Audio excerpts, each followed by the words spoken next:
ഇറാനെതിരായ യുദ്ധത്തിന് ഇതുവരെ 2500 കോടി ഡോളർ ചെലവായതായി അമേരിക്കൻ പ്രതിരോധ മന്ത്രാലയം. പ്രതിരോധ സെക്രട്ടറി പീറ്റ് ഹെഗ്സെത്ത് US കോൺഗ്രസിന്റെ സായുധ സേനാ കമ്മിറ്റിക്ക് മുൻപിലാണ് ഇക്കാര്യം വെളിപ്പെടുത്തിയത്.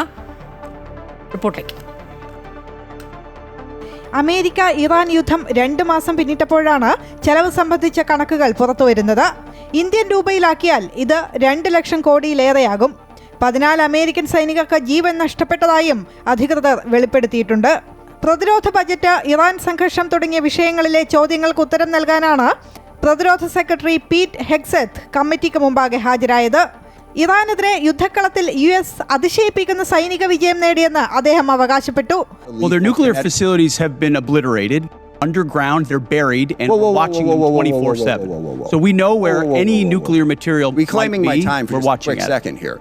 2027 സാമ്പത്തിക വർഷം പ്രതിരോധ വകുപ്പിന് $1.5 ട്രില്യൺ ബജറ്റ് അനിവാര്യമാണെന്നും അദ്ദേഹം പറഞ്ഞു. യുദ്ധത്തെ വിമർശിക്കുന്ന ഡെമോക്രാറ്റുകളെയും ചില റിപ്പബ്ലിക്കൻ അംഗങ്ങളെയും അദ്ദേഹം കടുത്ത ഭാഷയിൽ വിമർശിച്ചു. ഇതോടെ യോഗത്തിൽ പലവട്ടം തർക്കങ്ങളുണ്ടായി.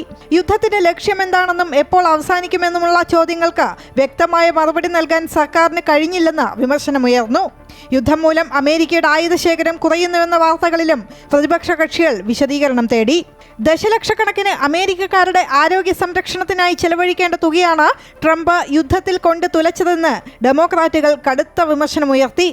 അതിനിടെ സംഘർഷത്തിന്റെ പശ്ചാത്തലത്തിൽ ആഗോള വിപണിയിൽ എണ്ണവില ഉയരുകയാണ്.